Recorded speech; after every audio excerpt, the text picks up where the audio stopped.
Epístola de Tiago, capítulo 1.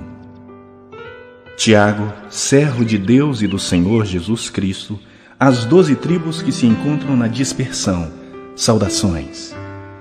Meus irmãos, tende por motivo de toda alegria o passardes por várias provações, sabendo que a provação da vossa fé, uma vez confirmada, produz perseverança. Ora, a perseverança deve ter ação completa, para que sejais perfeitos e íntegros, em nada deficientes. Se, porém, algum de vós necessita de sabedoria, peça a Deus, que a todos dá liberalmente e nada lhes impropera, e ser-lhe-á concedida. Peça, porém, com fé, em nada duvidando, pois o que duvida é semelhante à onda do mar, impelida e agitada pelo vento. Não suponha esse homem que alcançará do Senhor alguma coisa.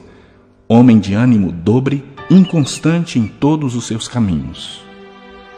O irmão, porém, de condição humilde, glorie-se na sua dignidade, e o rico na sua insignificância, porque ele passará como a flor da erva. Porque o sol se levanta com seu ardente calor, e a erva seca, e a sua flor cai, e desaparece a formosura do seu aspecto. Assim também se murchará o rico em seus caminhos. Bem-aventurado o homem que suporta com perseverança a provação, porque depois de ter sido aprovado, receberá a coroa da vida, a qual o Senhor prometeu aos que o amam. Ninguém, ao ser tentado, diga: sou tentado por Deus, porque Deus não pode ser tentado pelo mal, e Ele mesmo a ninguém tenta. Ao contrário, cada um é tentado pela sua própria cobiça, quando esta o atrai e seduz. Então a cobiça, depois de haver concebido, dá à luz o pecado. E o pecado, uma vez consumado, gera a morte. Não vos enganeis, meus amados irmãos. Toda boa dádiva e todo dom perfeito são lá do alto, descendo do Pai das luzes, em quem não pode existir variação ou sombra de mudança. Pois, segundo o seu querer, Ele nos gerou pela palavra da verdade, para que fôssemos como que primícias das suas criaturas. Sabeis estas coisas, meus amados irmãos. Todo homem, pois, seja pronto para ouvir, tardio para falar, tardio para se irar. Porque a ira do homem não produz a justiça de Deus. Portanto, despojando-vos de toda impureza e acúmulo de maldade, acolhei com mansidão a palavra em vós implantada, a qual é poderosa para salvar a vossa alma. Tornai-vos, pois, praticantes da palavra e não somente ouvintes, enganando-vos a vós mesmos. Porque se alguém é ouvinte da palavra e não praticante, assemelha-se ao homem que contempla no espelho o seu rosto natural.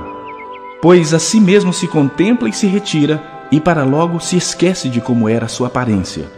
Mas aquele que considera atentamente na lei perfeita, lei da liberdade, e nela persevera, não sendo ouvinte negligente, mas operoso praticante, esse será bem-aventurado no que realizar. Se alguém supõe ser religioso, deixando de refrear a língua, antes enganando o próprio coração, a sua religião é vã. A religião pura e sem mácula para com nosso Deus e Pai é esta: visitar os órfãos e as viúvas nas suas tribulações, e a si mesmo guardar-se incontaminado do mundo.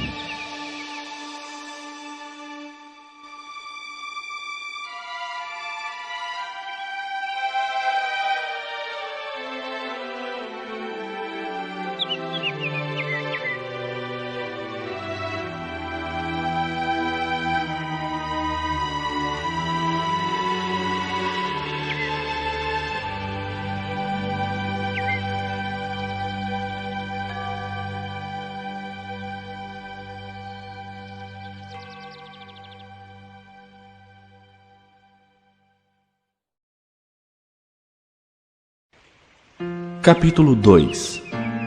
Meus irmãos, não tenhais a fé em nosso Senhor Jesus Cristo, Senhor da glória, em acepção de pessoas. Se, portanto, entrar na vossa sinagoga algum homem com anéis de ouro nos dedos, em trajos de luxo, e entrar também algum pobre andrajoso, e tratardes com deferência o que tem os trajos de luxo, e lhe disserdes: tu, assenta-te aqui em lugar de honra, e disserdes ao pobre: tu, fica ali em pé, ou assenta-te aqui abaixo do estrado dos meus pés. Não fizestes distinção entre vós mesmos e não vos tornastes juízes tomados de perversos pensamentos? Ouvi, meus amados irmãos, não escolheu Deus os que para o mundo são pobres, para serem ricos em fé e herdeiros do reino que ele prometeu aos que o amam? Entretanto, vós outros menosprezastes o pobre. Não são os ricos que vos oprimem e não são eles que vos arrastam para tribunais? Não são eles os que blasfemam o bom nome que sobre vós foi invocado? Se vós, contudo, observais a lei régia segundo a Escritura, amarás o teu próximo como a ti mesmo, fazeis bem. Se, todavia, fazeis acepção de pessoas, cometeis pecado, sendo arguídos pela lei como transgressores. Pois qualquer que guarda toda a lei, mas tropeça em um só ponto, se torna culpado de todos. Porquanto aquele que disse, não adulterarás, também ordenou, não matarás. Ora, se não adulteras, porém matas, vens a ser transgressor da lei. Falai de tal maneira, e de tal maneira procedei, como aqueles que hão de ser julgados pela lei da liberdade. Porque o juízo é sem misericórdia para com aquele que não usou de misericórdia. A misericórdia triunfa sobre o juízo. Meus irmãos, qual é o proveito se alguém disser que tem fé, mas não tiver obras? Pode acaso semelhante fé salvá-lo? Se um irmão ou uma irmã estiverem carecidos de roupa e necessitados do alimento cotidiano, e qualquer dentre vós lhes disser, ide em paz, aquecei-vos e fartai-vos, sem contudo lhes dar o necessário para o corpo, qual é o proveito disso? Assim também a fé, se não tiver obras, por si só está morta. Mas alguém dirá, tu tens fé e eu tenho obras. Mostra-me essa tua fé sem as obras, e eu com as obras te mostrarei a minha fé. Crês tu que Deus é um só? Fazes bem. Até os demônios creem e tremem. Queres, pois, ficar certo, ó homem sensato, de que a fé sem as obras é inoperante? Não foi por obras que Abraão, nosso pai, foi justificado, quando ofereceu sobre o altar o próprio filho Isaque? Vês como a fé operava juntamente com as suas obras? Com efeito, foi pelas obras que a fé se consumou e se cumpriu a Escritura, a qual diz, ora, Abraão creu em Deus e isso lhe foi imputado para a justiça, e foi chamado amigo de Deus. Verificais que uma pessoa é justificada por obras e não por fé somente. De igual modo, não foi também justificada por obras a meretriz Raabe, quando acolheu os emissários e os fez partir por outro caminho? Porque assim como o corpo sem espírito é morto, assim também a fé sem obras é morta.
Capítulo 3.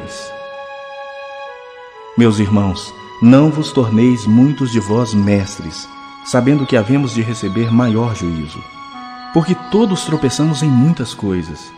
Se alguém não tropeça no falar, é perfeito varão, capaz de refrear também todo o corpo.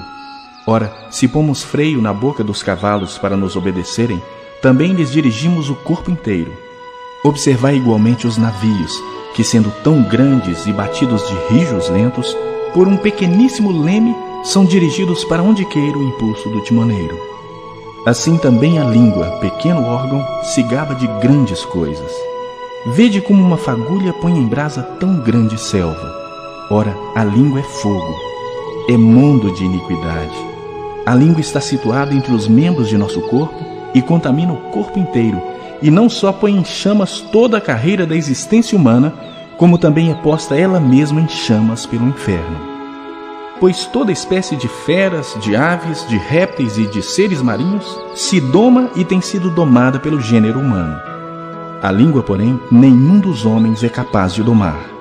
É mal incontido, carregado de veneno mortífero. Com ela bendizemos ao Senhor e Pai. Também com ela amaldiçoamos os homens feitos à semelhança de Deus. De uma só boca procede bênção e maldição. Meus irmãos, não é conveniente que essas coisas sejam assim. Acaso pode a fonte jorrar do mesmo lugar o que é doce e o que é amargoso? Acaso, meus irmãos, pode a figueira produzir azeitonas ou a videira figos? Tampouco fonte de água salgada pode dar água doce. Quem entre vós é sábio e inteligente?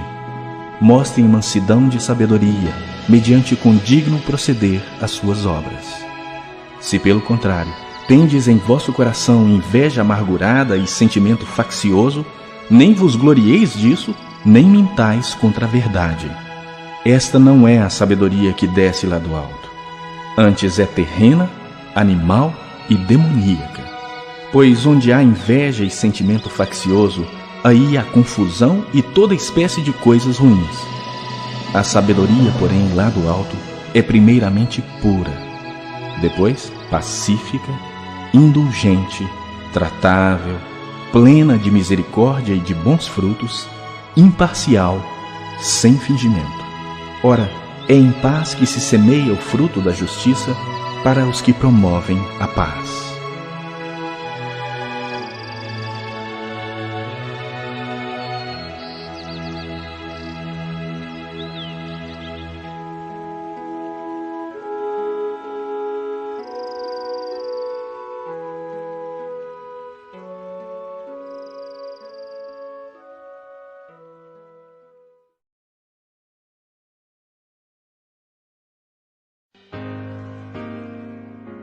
Capítulo 4. De onde procedem guerras e contendas que há entre vós? De onde, senão dos prazeres que militam na vossa carne? Cobiçais e nada tendes, matais e invejais e nada podeis obter. Viveis a lutar e a fazer guerras. Nada tendes porque não pedis.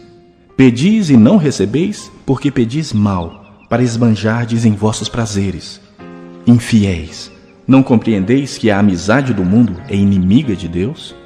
Aquele, pois, que quiser ser amigo do mundo, constitui-se inimigo de Deus. Ou supondes que em vão afirma a Escritura, é com ciúme que por nós anseia o Espírito que ele fez habitar em nós?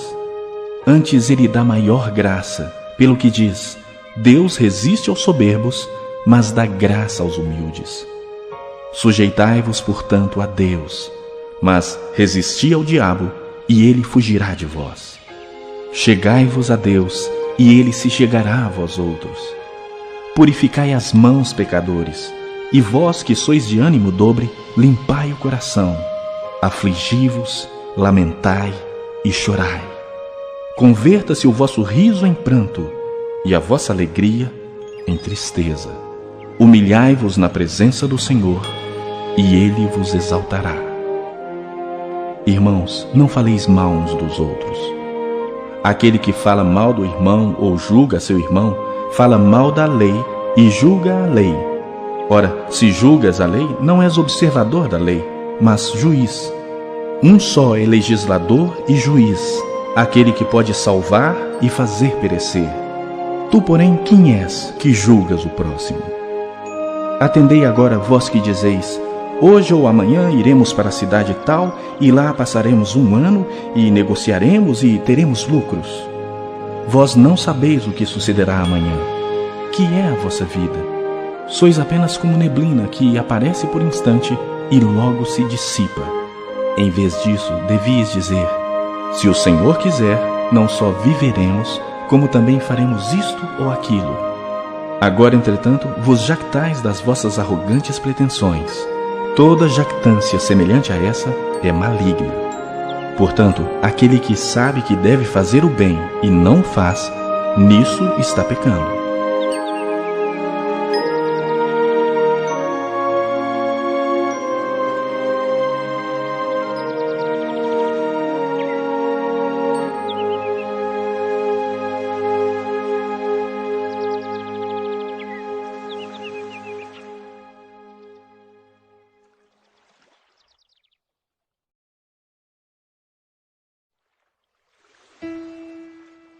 Capítulo 5. Atendei agora, ricos, chorai lamentando por causa das vossas desventuras que vos sobrevirão. As vossas riquezas estão corruptas e as vossas roupagens comidas de traça. O vosso ouro e a vossa prata foram gastos de ferrugens, e a sua ferrugem há de ser por testemunho contra vós mesmos e há de devorar como fogo as vossas carnes. Tesouros acumulastes nos últimos dias. Eis que o salário dos trabalhadores que ceifaram os vossos campos e que por vós foi retido com fraude está clamando. E os clamores dos ceifeiros penetraram até os ouvidos do Senhor dos Exércitos. Tendes vivido regaladamente sobre a terra. Tendes vivido nos prazeres. Tendes engordado o vosso coração em dia de matança.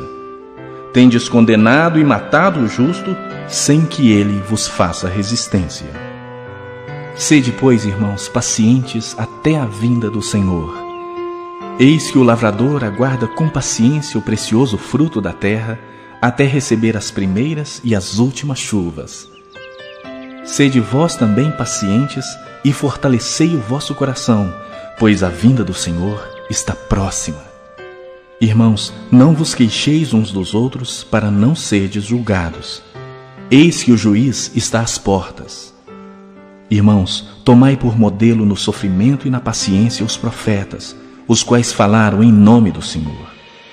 Eis que temos por felizes os que perseveraram firmes. Tendes ouvido da paciência de Jó e vistes que fim o Senhor lhe deu, porque o Senhor é cheio de terna misericórdia e compassivo. Acima de tudo, porém, meus irmãos, não jureis, nem pelo céu, nem pela terra, nem por qualquer outro voto. Antes, seja o vosso sim, sim, e o vosso não, não, para não cairdes em juízo. Está alguém entre vós sofrendo? Faça oração. Está alguém alegre? Cante louvores. Está alguém entre vós doente? Chame os presbíteros da igreja, e estes façam oração sobre ele, ungindo-o com óleo em nome do Senhor. E a oração da fé salvará o enfermo, e o Senhor o levantará. E, se houver cometido pecados, ser-lhe-ão perdoados. Confessai, pois, os vossos pecados uns aos outros, e orai uns pelos outros para serdes curados. Muito pode, por sua eficácia, a súplica do justo. Elias era homem semelhante a nós, sujeito aos mesmos sentimentos, e orou com instância para que não chovesse sobre a terra, e por 3 anos e 6 meses não choveu. E orou de novo, e o céu deu chuva, e a terra fez germinar seus frutos. Meus irmãos, se algum entre vós se desviar da verdade, e alguém o converter, sabei que aquele que converte o pecador do seu caminho errado, salvará da morte a alma dele, e cobrirá multidão de pecados.